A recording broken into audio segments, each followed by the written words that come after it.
Mesdames et messieurs, bonsoir. Bienvenue sur la chaîne La Voix des Grands Lacs, à laquelle nous avons comme invité ce soir M. Ruhumuza Mbonyumutwa, qui est le secrétaire général de l'association Jambo ASBL. C'est une association de droit belge.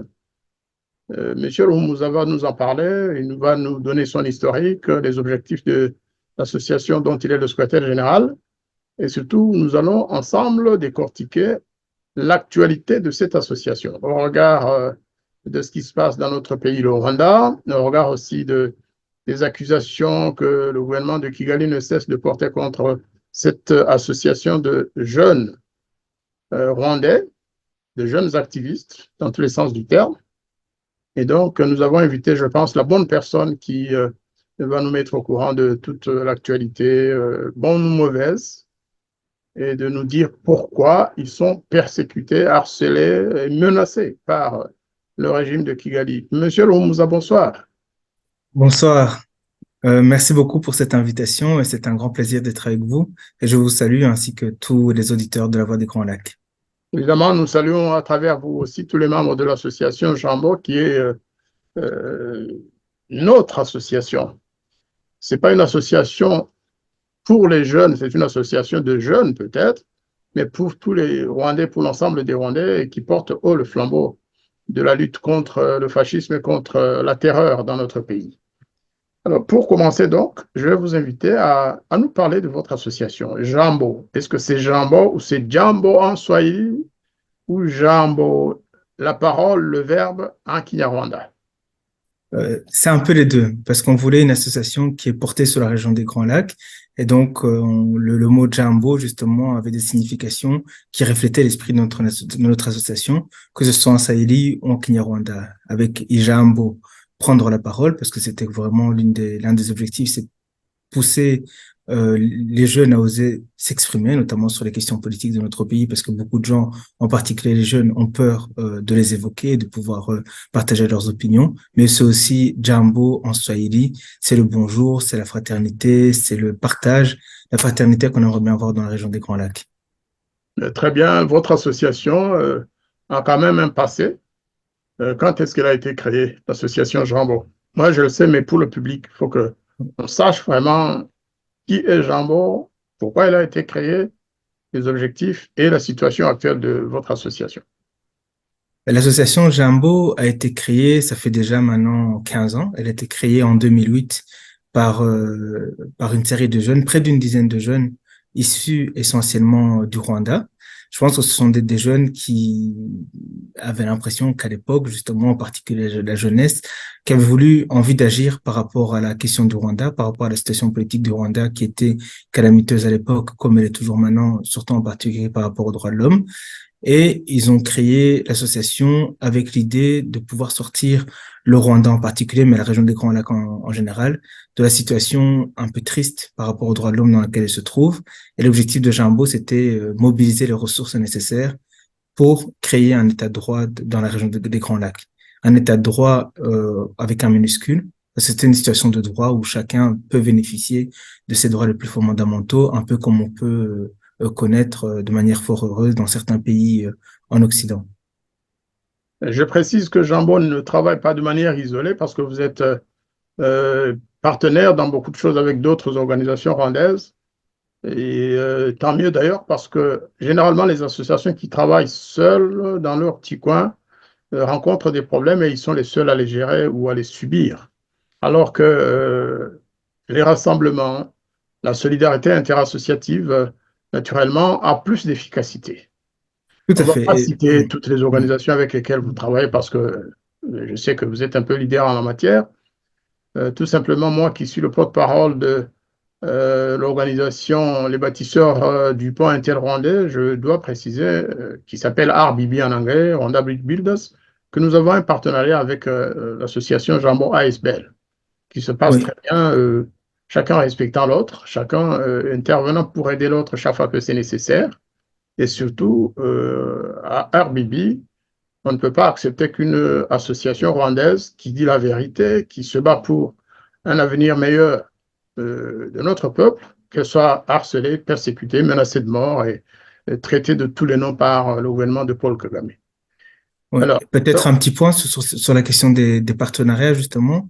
C'est vrai que parfois, les gens sont étonnés du nombre de partenariats dans lesquels Jambo est impliqué, mais je pense que ça fait partie fondamentalement de sa mission. Parce que comme je le disais tout à l'heure, l'un des objectifs, c'était mobiliser les ressources nécessaires pour arriver à un état de droit dans la région des Grands Lacs.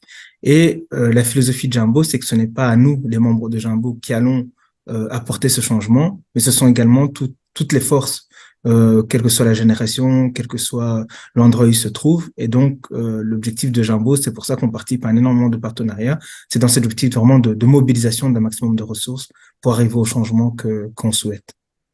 alors, je dois préciser que si vous ne l'avez pas encore compris, chers auditeurs et auditrices, que l'association Jambon est constituée et composée de jeunes ou de moins jeunes Rwandais en exil, essentiellement en Belgique. Mais elle n'est pas exclusive, donc elle travaille avec d'autres organisations rwandaises de la diaspora. Alors, aujourd'hui, nous avons une actualité que nous allons évoquer certainement parce que hier soir, j'ai fait une chronique sur les persécutions qui touchent certains activistes rwandais ou des politiques, des activistes politiciens qui sont au Rwanda ou à l'étranger, une campagne organisée par le gouvernement rwandais. Aujourd'hui, nous allons parler exclusivement de Jambo ASBL. Je vais peut-être vous partager, pour prendre cela comme base du débat, un communiqué que vous venez de sortir, de publier en tant que Jambo ASBL sur des persécutions, sur la terreur que Kigali essaye d'utiliser pour vous faire taire, parce que c'est bien cela l'objectif. Donc, je vais vous partager un document. Alors, où est-ce qu'il est ce document? On va partager le communiqué que vous avez sorti récemment encore. Vous pouvez nous en parler et puis on va l'aborder de manière plus explicite en le partageant. C'est un communiqué qui est sorti il y a 2 jours ou hier, le 12. Oui, il est sorti hier, oui. Voilà, Peut-être, oui. peut-être avant-hier, mais en tout cas, qui vaut ce qu'il vaut. Vous pouvez donc nous en parler, hein, vous pouvez nous en parler en quelques mots. Oui, peut-être comme vous l'évoquez, peut-être ce qu'on peut peut-être commencer à faire, vous avez évoqué la question peut-être de l'historique de de ces persécutions, parce que le communiqué ne vient pas. Donc le communiqué, c'est un communiqué en réponse à deux articles qui ont été publiés dans le journal Igihe au mois de novembre 2023, donc il y a moins d'un mois, et qui s'en prenaient, ces articles s'en prenaient, puisque le journal Igihe, donc pour ceux qui connaissent pas, donc c'est le journal numéro 1 le plus lu au Rwanda. Au départ, il avait été fondé par des jeunes vraiment enthousiastes à offrir un point de vue, un journal qui était indépendant, qui était moderne, et il a très rapidement été récupéré par le pouvoir en place, qui a très rapidement vu l'importance que pouvait avoir un tel média. Et donc aujourd'hui, c'est un journal qui est simplement un écho donc des positions du régime. Et donc le fait que le journal Igihe s'en prend à Jambo, on peut facilement attribuer ça peut-être à une campagne qui vient de la part du régime. Et on a tenu à y répondre parce qu'on estime que on ne peut pas, voilà, il y a beaucoup de campagnes de diffamation, beaucoup de campagnes de harcèlement en ligne. Certaines, on les laisse passer, mais par moment, on estime que c'est important de répondre pour montrer que ce n'est pas, ce n'est pas normal, que ce n'est pas acceptable et que ce genre de campagne peut avoir des conséquences. Et alors, ce n'était pas la première fois qu'on est persécuté, qu'on est mis en cause par les autorités rwandaises de manière tristement diffamatoire et calomnieuse, mais ça a commencé depuis plus de 10 ans désormais. Et peut-être que je peux brosser rapidement un historique, ou bien on peut commencer par le communiqué d'hier pour Ou refaire le alors, passé, je je pense. peux, puisque je l'ai en Kinyarwanda et je l'ai traduit en français, effectivement, l'article de Jambo, plutôt de Igihe, dont vous parlez, je pense que c'est celui du 22 novembre, c'est ça? C'est ça, et tout à fait. Il y en a un du 22 novembre et un autre du 15 novembre. Voilà, si vous voulez, je peux lire la version française que j'ai essayé de bidouiller un peu. C'est leur donner peut-être trop d'importance, mais ça vaut la peine pour que le public qui nous voit discuter de ces accusations, de ces mensonges, sache de quoi ça retourne. Parce que naturellement, on ne peut pas tout donner, mais je lirai les principaux paragraphes. Déjà le titre. Le titre, ils disent: que se cache-t-il derrière le plan belge de protection des membres de Jambo ASBL? Donc, pour le gouvernement rwandais, à travers son journal, il disait, eh bien, le gouvernement belge protège les membres de l'association Jambo ASBL. Pourquoi les protégerait-elle? Pourquoi? Qu'est-ce que Jambo a fait? Alors, ils disent, outre son rôle dans l'histoire importante du Rwanda qui a conduit au génocide contre les Tutsis, là, on parle de la Belgique et on l'accuse, hein. La Belgique continue de protéger ceux qui ont participé au génocide et ceux qui continuent de le nier en leur apportant une aide financière pour renforcer leurs actions. Je trouve que là, déjà, on a l'essentiel. Maintenant, quand on descend dans l'article, ils disent que le diplomate belge à Kigali, c'est-à-dire probablement l'ambassadeur ou un des membres de son équipe, qu'il défend Jambo dans des accusations qui avaient été proférées par justement le gouvernement rwandais, accusations de négation du génocide, que pourquoi la Belgique ne vous juge pas et vous condamne, et le diplomate belge a dû s'exprimer, vous allez nous dire en quels termes. Ensuite, il déboule tout ce qu'il considère comme acte de négation du génocide en Belgique. Donc, ce que vous faites et ce que les autres font, vous nous direz effectivement s'il y a un négationnisme, en tout cas dans votre chef au moins. Qu'est-ce qui fait que le Rwanda vous accuse de négationnisme? En plus, ils vont bien sûr parler de la théorie des deux génocides, c'est-à-dire le génocide contre les Tutsis et le génocide contre les Hutus, que vous collaborez avec les terroristes et les groupes terroristes. Là, bien sûr, c'est le même argument, c'est les FDLR que vous avez il y a quelques années, que vous vous êtes rendu dans les camps des réfugiés rwandais en RDC. C'est une accusation très grave pour Kigali. Eh bien, on se dit, mais où est-ce qu'on peut aller avec un gouvernement qui voit le mal partout, qui voit le génocide partout et qui voit surtout des négationnistes partout? Est-ce que ce résumé peut répondre un peu à la présentation de cet article?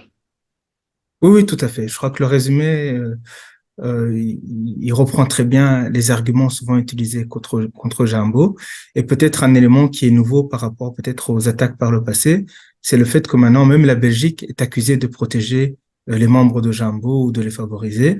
Et c'est assez intéressant peut-être pour pouvoir comprendre comment le régime est accusé à faire ce genre d'accusation. Alors je me permets de refaire assez rapidement l'historique. Évidemment, il y a pas mal d'éléments que je vais pas reprendre parce que c'est un historique qui date d'il y a plus de 10 ans avec beaucoup de propos diffamatoires, mais peut-être ça permet d'expliquer comment ils en sont arrivés là et les raisons pour lesquelles on est attaqué. Donc, comme je disais, Jambo a été créé en 2008.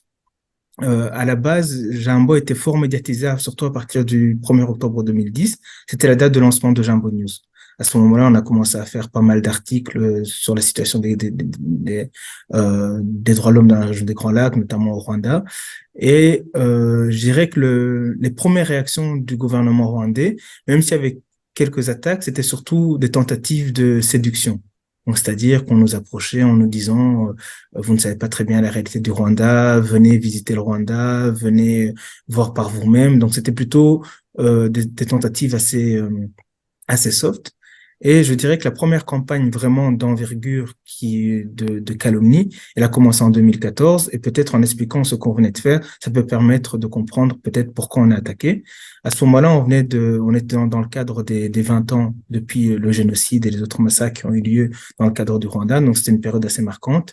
Et on s'était rendu compte que, comme Jambo SBL a plusieurs départements, l'un des départements, c'est le département Morée, Mémoire et Justice, qui est là pour venir en soutien à l'ensemble des victimes du conflit que le Rwanda a connu, que la région des Grands Lacs, quelle que soit leur ethnie, donc aussi bien les victimes Hutus, les victimes Tutsi que les victimes Twa, et quel que soit leur bourreau, que ce soit les victimes des milices pro-régime de l'ancien régime, Interahamwe, qu'on peut résumer généralement Interahamwe, ou bien les victimes de FPR.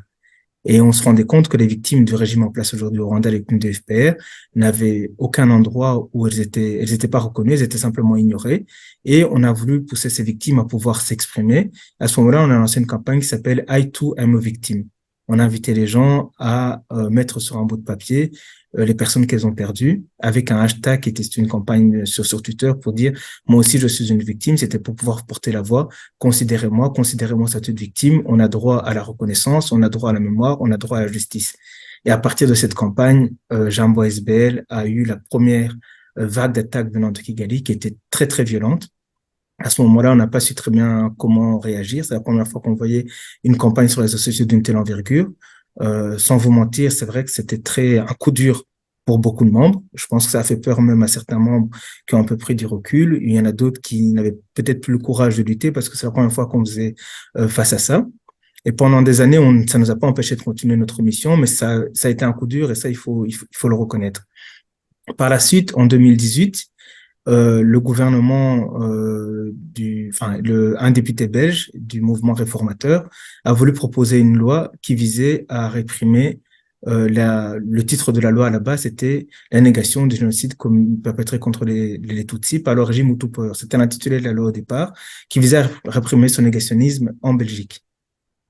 Et Jambo SBL, on avait des craintes par rapport à cette loi. Donc, bien que nous, on reconnaisse évidemment le génocide et d'ailleurs, on le commémore chaque année, on parle de génocide, on estime que la mémoire doit être transmise. On avait des craintes que la loi puisse être utilisée, comme c'est actuellement le cas au Rwanda, pour étouffer le fait d'évoquer les crimes du régime actuel ou la détournade de trop fin pour des persécutions politiques, comme ça peut être le cas au Rwanda. Et donc, on a simplement voulu faire un débat contradictoire pour voir comment est-ce qu'on pouvait avoir une loi équilibrée tout en évitant les dérives comme on peut les voir au Rwanda, c'est-à-dire que quelqu'un qui évoque les crimes du FPR est directement accusé de négationnisme et emprisonné. Et c'est à ce moment-là qu'il y a eu la deuxième grosse campagne d'attaque contre Jambo SBL. Et donc, en prenant ces deux cas, la première chose, on voit que c'est le fait de parler des crimes du FPR. La deuxième vague d'attaque qui était vraiment très violente, c'était le fait de simplement vouloir mener un débat contradictoire par rapport à la loi qui était proposée. Ensuite, voilà, il y a eu d'autres campagnes. Lorsque des membres de Jambo SBL ont essayé de se présenter aux élections, il y avait 3 membres qui ont essayé de se présenter. Le gouvernement a fait une campagne particulièrement violente pour empêcher leur candidature. À ce moment-là, c'était la première, je dirais, victoire de Jambo SBL par rapport aux méthodes du régime, parce que 2 membres sur les 3 ont pu se maintenir sur les élections. On a pu démontrer que toutes les accusations étaient infondées.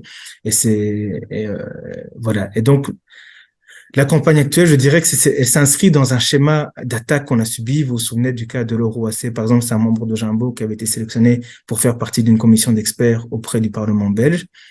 À ce moment-là, alors qu'elle était candidate et que le gouvernement rwandais n'avait rien à dire, ils ont fait toute une campagne assez incroyable. Même le Parlement rwandais qui a fait une demande explicite pour pouvoir l'exclure de la commission, ça a failli être un incident diplomatique. Et de nouveau, ça s'est accompagné par ce genre d'attaques et qui nous ont poussé à porter plainte. Et donc, en janvier 2019, on a porté plainte contre plusieurs membres du régime rwandais, y compris des ambassadeurs. Il y avait par exemple l'ancien ambassadeur du Rwanda, Olivier Nduhungirehe, il y avait Amanda Mugira, il y avait plusieurs autres membres qui attaquaient Jambo en justice en Belgique pour diffamation et calomnie.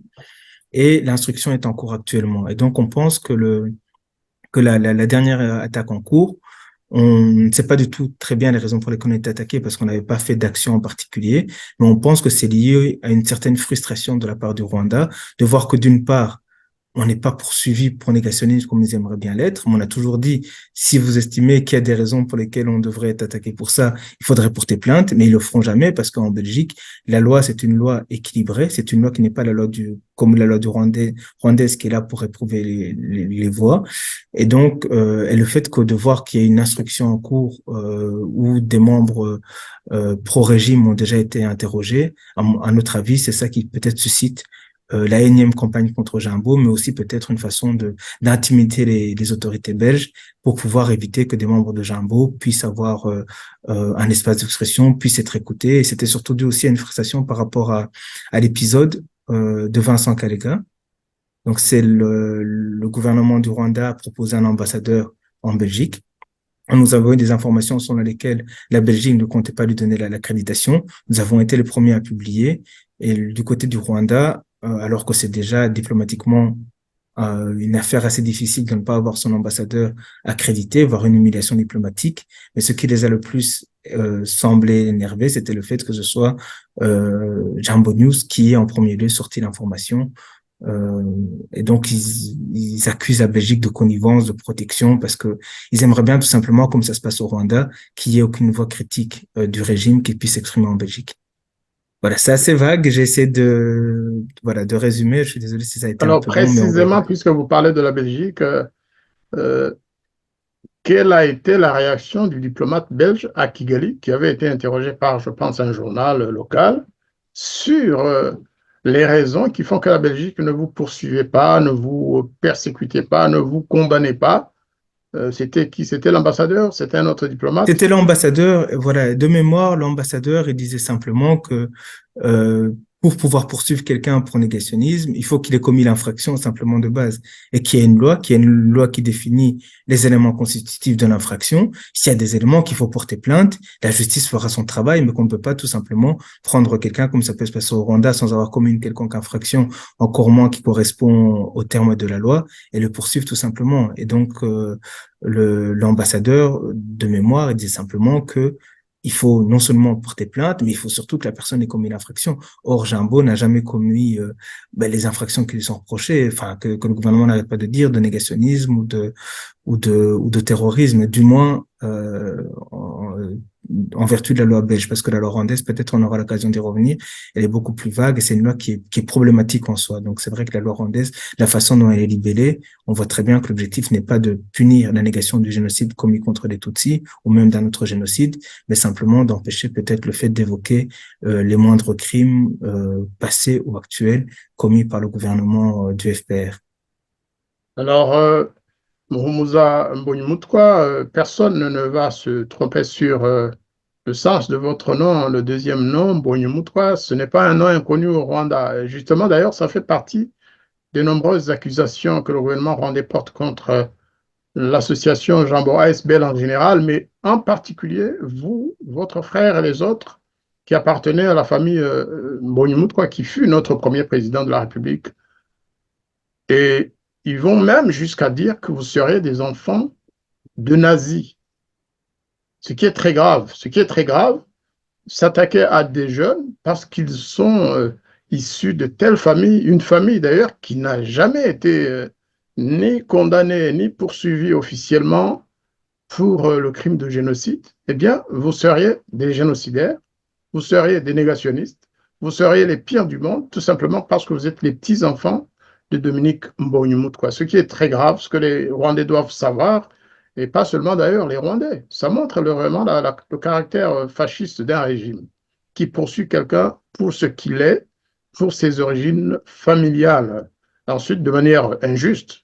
Je me rappelle même, il y a quelques années, un professeur belge qui, je crois, sur les ondes de Radio Rwanda et à la télévision rwandaise d'ailleurs, avait affirmé que vous seriez issu de familles nazies. Carrément, il a utilisé le terme nazi. C'était, je vais te donner son nom, c'est Joël Kotek. Je Ouais. prends ça sur moi. Le professeur Joël Kotek, nous avions à l'époque sorti une pétition, une communication assez virulente, parce que trop, c'est trop. Est-ce qu'aujourd'hui, on vous attaque encore sur l'appartenance familiale, tout simplement, vos origines? Parce que c'est ça.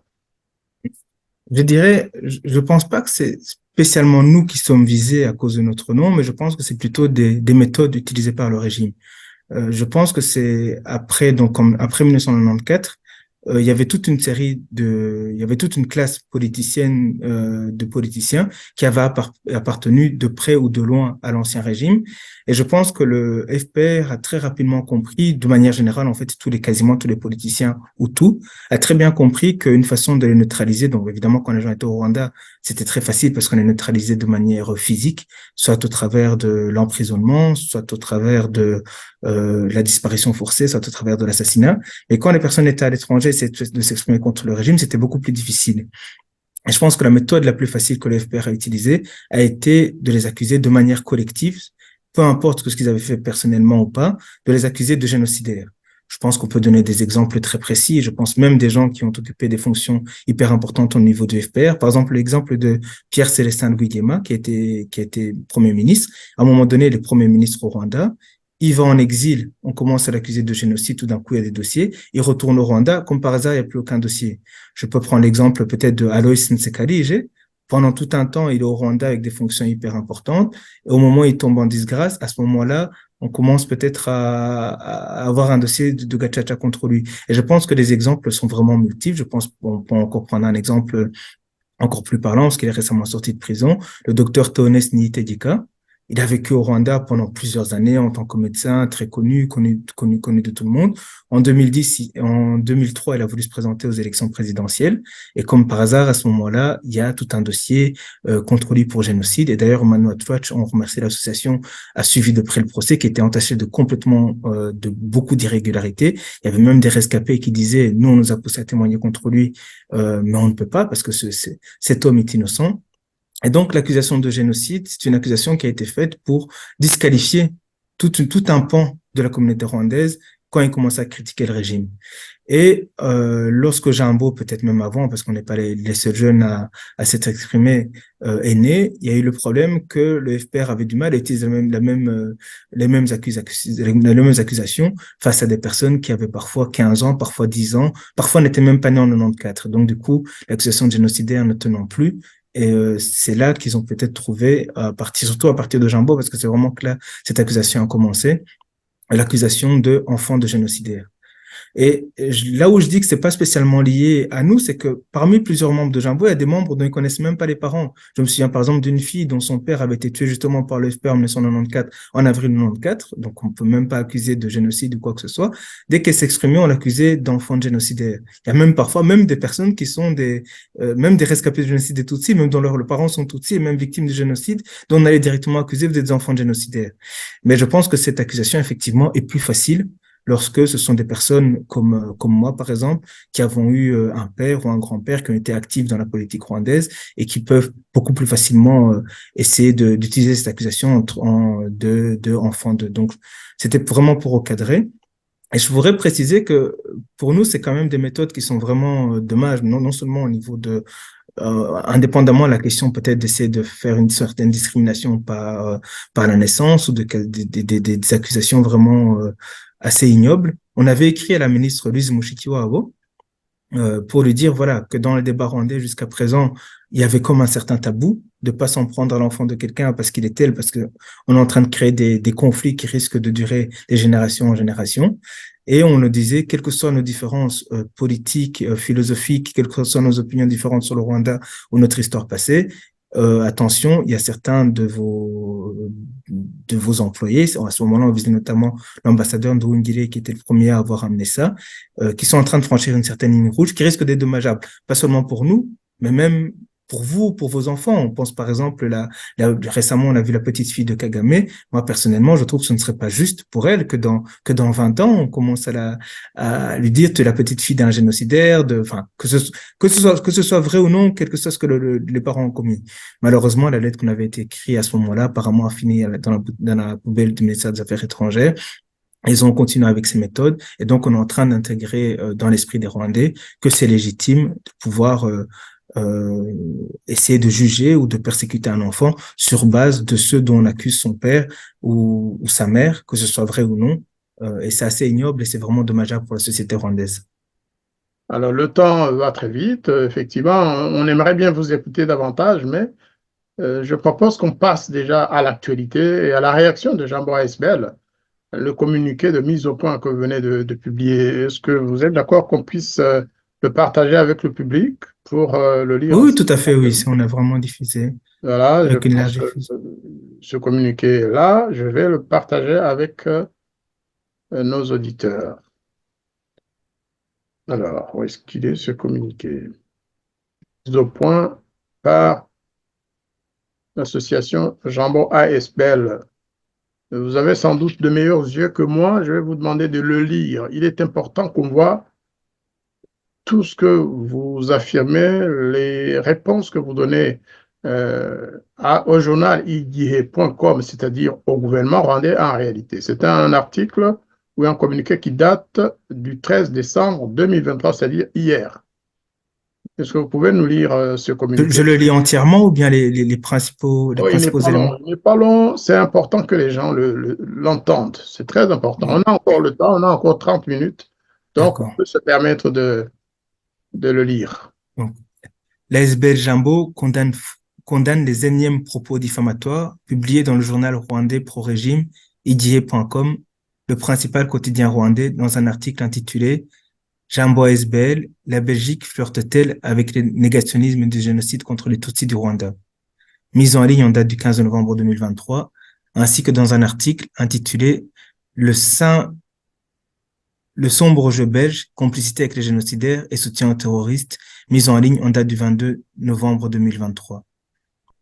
Dans ces articles, signés par la rédaction du journal idié.com, la Belgique est accusée de soutenir et de protéger les fugitifs et les négationnistes du génocide, et l'ASBL Jambo ainsi que ses membres y sont particulièrement calomniés.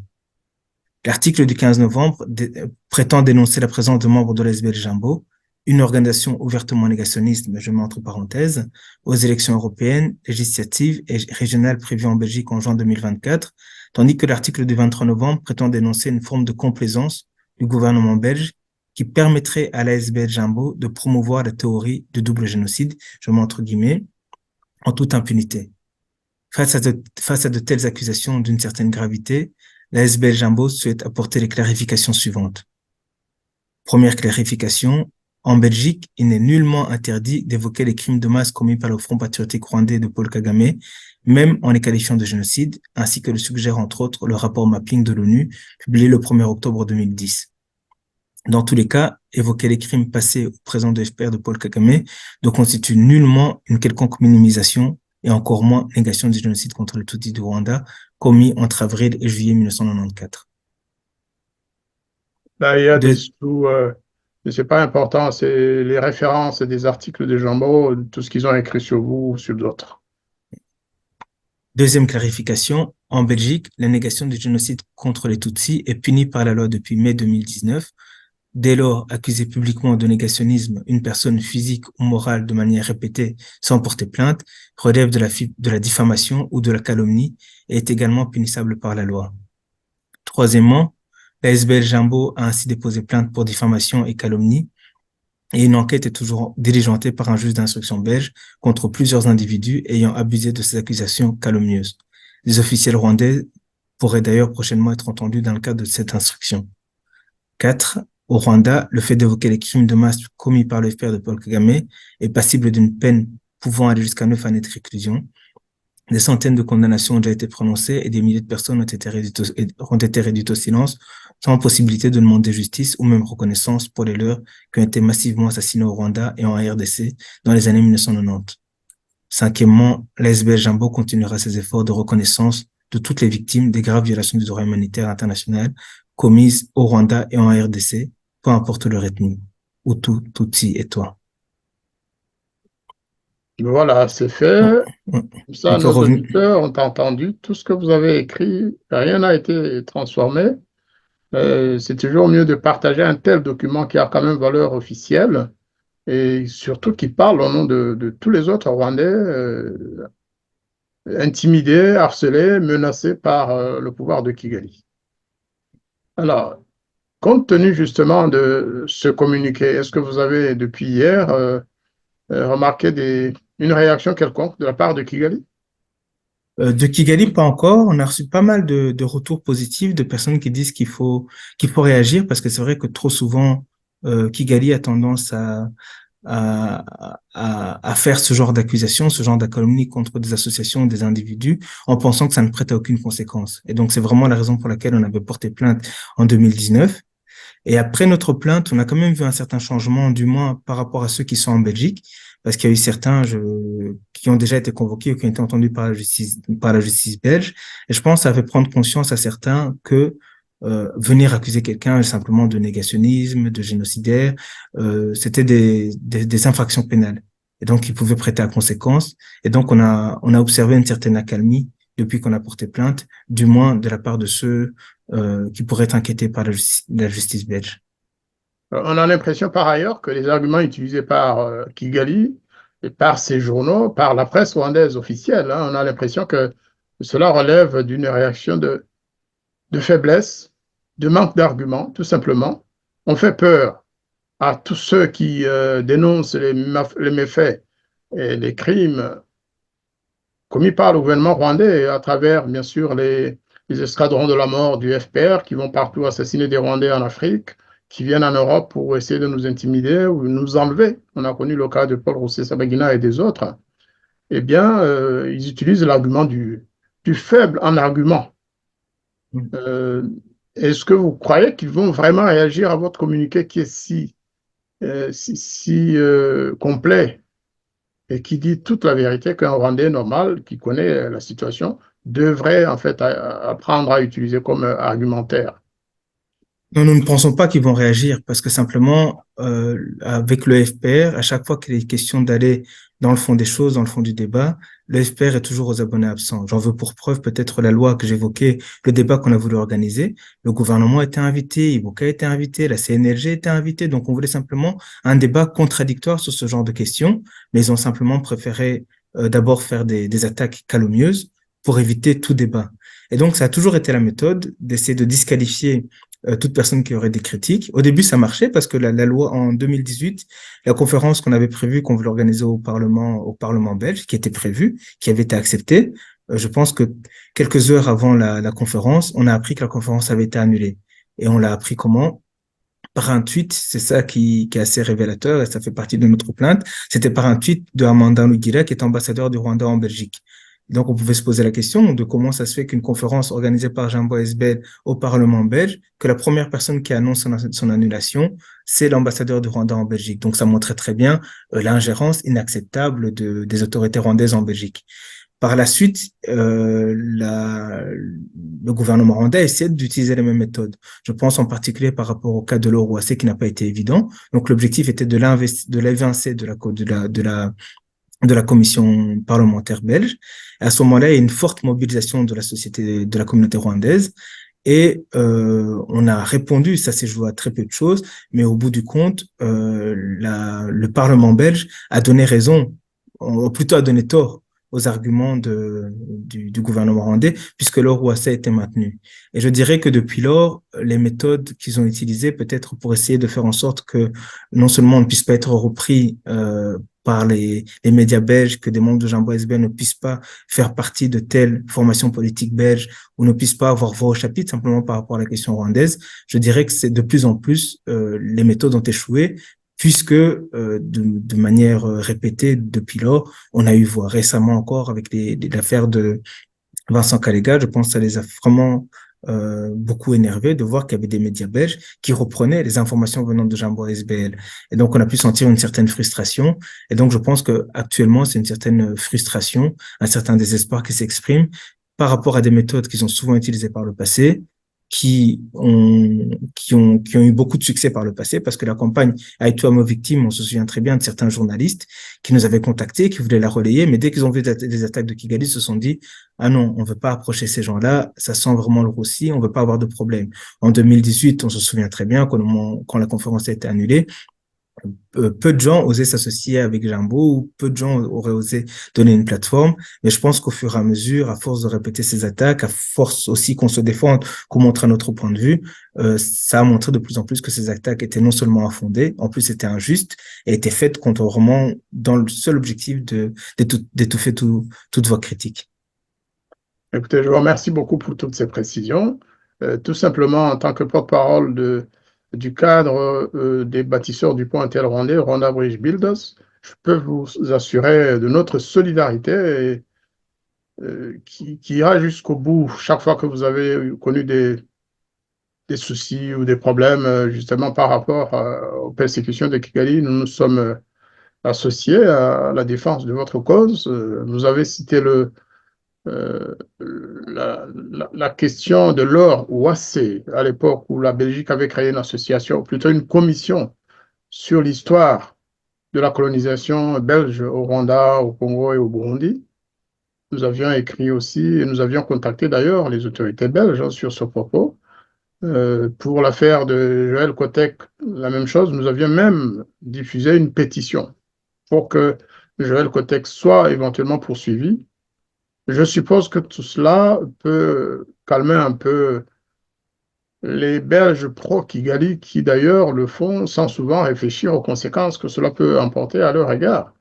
Parce que c'est vraiment c'est inacceptable pour un Belge, un juriste de surcroît, un professeur d'université, qu'il soit juriste, sociologue ou autre, qui va traiter des jeunes Rwandais de nazis. C'est très, très grave. Et nous n'allons pas nous arrêter là, nous continuerons à être à vos côtés. Nous continuerons à soutenir vos efforts parce que nous savons que vous êtes du bon côté, vous êtes dans le bon. Et si jamais nous constatons que vous allez trop loin, que vous faites une erreur, nous allons vous le dire à l'oreille. Nous n'allons jamais... voilà. Donc, c'est très important qu'on le dise. C'est très important qu'on le dise. Et je pense que cela devrait inspirer aussi toutes les organisations rwandaises en exil.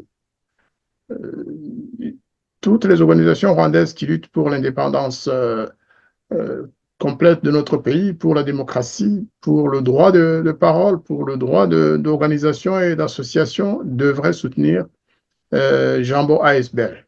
Je le dis en mon nom, mais je le dis aussi au nom de Rwanda Bridge Builders, que je représente dans cette émission et dans d'autres occasions. Sachez donc que nous sommes avec vous. Merci Maintenant, beaucoup, c'est très apprécié.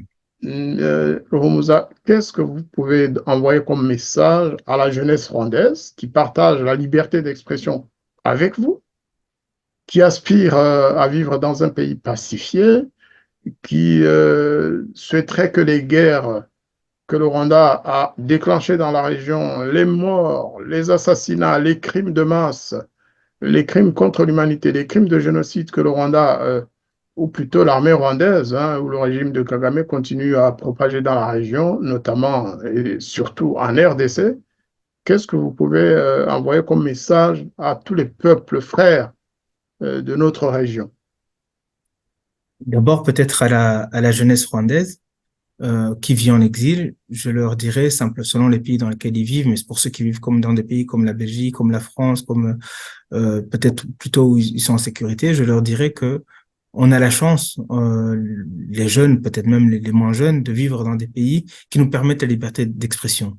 Et le fait d'être intimidé par le gouvernement rwandais, d'avoir peur, c'est vraiment dommage de nous priver d'un droit fondamental, d'ailleurs pour lequel on se bat pour le Rwanda, et de ne pas oser nous exprimer parce qu'on a peur d'être intimidé, d'être insulté, d'être harcelé en ligne. Donc la première chose que je leur dirais, c'est vraiment de prendre conscience de la chance qu'ils ont d'être dans un pays dans lequel ils peuvent s'exprimer et de ne pas accepter ces intimidations pour brider leur liberté d'expression. Donc, je leur dirais d'abord, exprimez-vous, osez parler des problèmes de votre pays. Si vous avez des frustrations, des suggestions, c'est votre droit le plus absolu de pouvoir critiquer la gouvernance du Rwanda. C'est votre droit le plus absolu de rêver à un avenir meilleur pour tous les Rwandais. C'est votre droit le plus absolu, comme vous le faites pour la politique belge, de pouvoir faire des suggestions, de partager vos idées pour l'avenir du pays.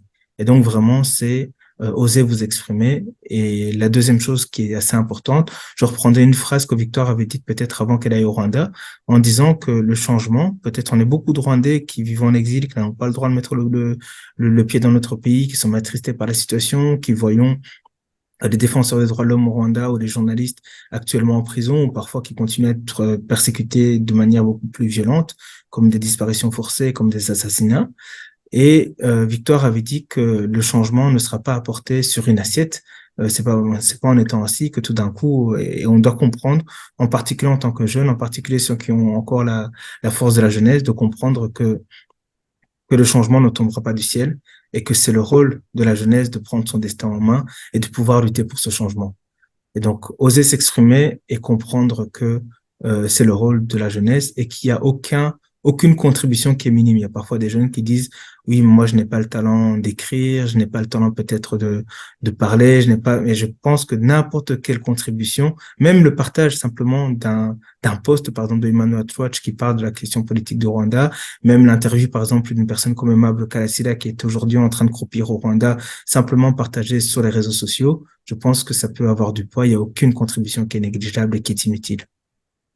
Vous avez bien fait de souligner d'ailleurs le cas d'Aimable Karasira, parce que ceux qui nous entendent pourraient croire que nous parlons que des Hutus.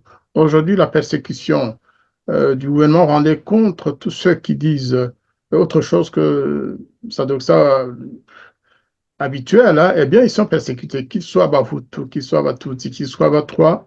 L'exemple le plus actuel et le plus parlant, c'est celui justement d'Aimable Karasira. C'est un jeune qui était professeur à l'université du Rwanda et qui a perdu son travail tout simplement parce qu'il critiquait le gouvernement rwandais. Même quand on dit critiquer, ça veut dire quoi? Tout simplement, il avait affirmé que ses parents, qui étaient des Tutsis, et qui avaient échappé au génocide contre les Tutsis, avaient été finalement assassinés par le régime de Paul Kagame, par son armée. Et cela a constitué un crime de lèse-majesté. On l'a accusé justement de négation du génocide des Tutsis, alors que lui-même en était victime. C'est très important d'avoir souligné. Et bien sûr, quand vous parlez de victoire, les auditeurs et auditrices comprendront que vous voulez désigner Victoire Ingabire Ah oui. Rosa, qui est aujourd'hui, tout le monde peut le reconnaître, la seule leader de l'opposition rwandaise au Rwanda. Parce qu'à l'extérieur, il y a aussi des leaders hein, qui font leur travail correctement. Mais Victoire, on peut dire que c'est la principale opposante au régime de Paul Kagame installé au Rwanda. Victoire qui a été réprimée, qui a été condamnée à 15 ans de prison pour avoir tout simplement suggéré que tous les Rwandais soient traités avec la même compassion. Et aujourd'hui, elle souffre d'ailleurs de persécutions et de harcèlement permanent. Tous les jours, tous les jours. Nous lui adressons d'ailleurs notre sympathie et solidarité. Et à vous, Moussa, je vous demanderai de transmettre nos salutations et nos amitiés à tous les membres de l'association Jambo ASBL. Si vous avez un dernier message, je pense que vous n'avez pas peut-être parlé suffisamment aux Congolais et à nos amis du Burundi et ailleurs. C'est le moment de le faire et puis on met fin à notre émission parce que nous n'avions qu'une heure de durée de l'émission de ce soir. Mais d'abord, peut-être, parce que je crois que c'est important pour nos auditeurs, vous faites très bien de souligner que les Tutsis aujourd'hui, même beaucoup de Tutsis sont persécutés au Rwanda. Et en particulier aussi, ce qui est important à préciser, c'est ceux qui sont accusés de négationnisme alors qu'ils ont été victimes de ce génocide. Je pense qu'il n'y a pas que le cas d'Aimable Karasira. Je pense qu'après, par exemple, l'assassinat de Kizito Mihigo, il y a eu pas mal de rescapés de génocide commis contre les Tutsis qui se sont exprimés. Et récemment, même le Jean Damascène Bizimana, donc qui était l'ancien secrétaire général de la CNLG, il avait fait une interview publique en disant que les personnes qui disaient que simplement le fait de dire que le gouvernement a tué Kizito, ce qui est un fait avéré, c'est du négationnisme du génocide contre les Tutsis. Donc, pour vous montrer à quel point cette accusation de négationnisme est utilisée, quelle que soit la personne en face. Donc, pour faire le lien avec les accusations qui étaient faites contre Jambo. Et encore hier, par exemple, on avait des échanges. Il y avait une dame rescapée du génocide qui a fait un commentaire sur la question des réfugiés qui devaient être envoyés au Rwanda. La personne lui répond, il connaissait visiblement pas la dame alors qu'elle avait même publié un livre en disant, vous, pauvres génocidaires, en 94, quand vous découpiez les Tutsis. Donc, je donne cet exemple qui peut paraître anecdotique, mais c'est pour vous montrer que l'accusation de négationnisme ou de génocidaire Aujourd'hui, les gens du gouvernement rwandais ne la font pas par rapport à ce que la personne a fait, a dit ou aurait réellement commis, mais c'est uniquement une façon vraiment de faire taire toutes les voix critiques. Et c'est voilà, il y a vraiment pas mal d'exemples éloquents. Il y a même, je pense que c'est l'ancienne femme, elle a écrit publiquement, par exemple, la femme du chef d'état-major, Solange Moubarak, qui avait écrit publiquement à un moment donné que être génocidaire, ce n'est pas avoir découpé des Tutsis aux barrières en 1994, mais que c'est une idéologie. Donc, en d'autres termes, une personne qui aurait vraiment commis des crimes, et il y en a qu'on les voit quand ils vont au Rwanda, ils sont taxés de tous les crimes, n'est pas génocidaire à leurs yeux. Et par contre, une personne qui, simplement parce qu'elle critique le gouvernement en place, va être accusée de tels crimes.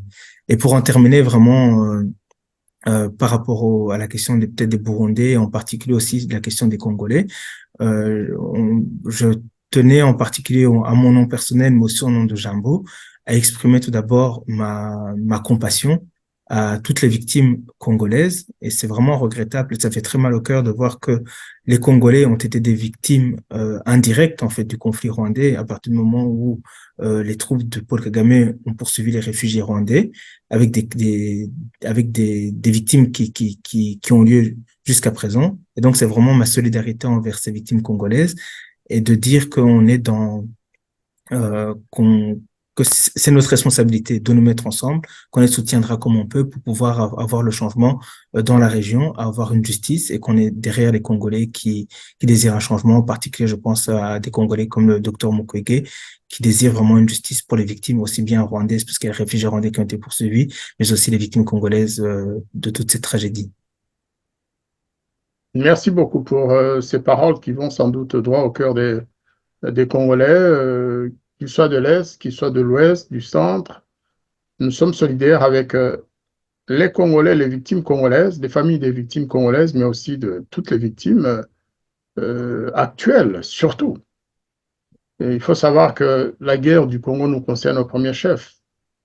D'ailleurs, nous, à la Voix des Grands Lacs, nous avons créé cette chaîne essentiellement pour nous adresser, bien sûr, à nos compatriotes, mais aussi et surtout à nos frères de RDC, du Burundi, de l'Ouganda et d'ailleurs, tous les francophones en général, mais surtout de la région des Grands Lacs.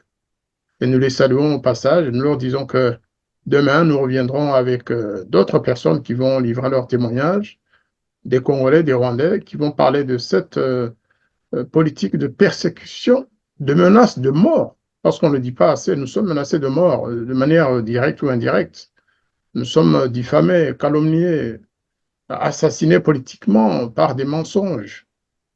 Et je ne saurais vous dire suffisamment merci pour le témoignage sur les harcèlements dont l'association Jambo a été victime toutes ces dernières années. Et je vous remercie et j'espère que bientôt nous pourrons nous retrouver sur la chaîne La Voix des Grands Lacs. Merci beaucoup pour votre invitation encore.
L'apport que vous venez de nous apporter justement dans cette émission et surtout